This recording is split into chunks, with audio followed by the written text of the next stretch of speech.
Déco dans le présent pour mieux construire l'avenir. La chronique d'Interentreprise avec Francette Florimond. Bonjour, j'espère que vous allez bien. Poursuite avec le récent rapport de l'ADEME sur les e-carburants et son deuxième scénario. Après le scénario du pire avec une demande en énergie croissante de 70%, l'ADEME a modélisé un scénario avec une baisse de la demande d'électricité de 35%. Dans ce cas, les ressources nécessaires s'élèveraient de 44 à 68 TWh d'électricité et de 5,8 à 7,3 millions de tonnes de CO2 pour couvrir les besoins en CO2 biogénétique. Dans ce cas, les objectifs européens de décarbonation de l'aérien de 35% et du maritime à 80% sembleraient atteignables.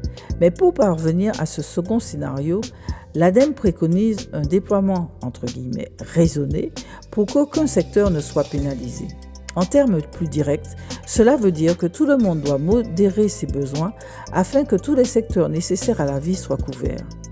L'ADEME insiste aussi sur la nécessité de prioriser les ressources électriques et de CO à l'échelle nationale au sein de la future stratégie française énergie-climat par exemple, de mettre en place des politiques à court terme de modération de la croissance du trafic international et de favoriser le report vers d'autres modes de déplacement pour les courts courriers.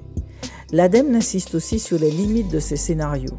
Par exemple, elle est partie du principe que toutes les sources de production de e-carburants seront positionnées sur le sol national. Or, rien n'est moins certain. De même, y aura-t-il suffisamment de réseaux électriques disponibles pour brancher les électrolyseurs? Par ailleurs, en cas d'importation, qu'est-ce que cela rajoutera comme coût, comme risque et quel sera l'impact climatique? Des questions centrales qui sont encore sous le tapis. Nos dirigeants ne peuvent donc plus se contenter de présenter que des scénarios d'augmentation de fréquentation de visiteurs ou d'importation de marchandises. À demain, prenez soin de vous. Déco dans le présent pour mieux construire l'avenir. La chronique d'Interentreprise avec Francette Florimond.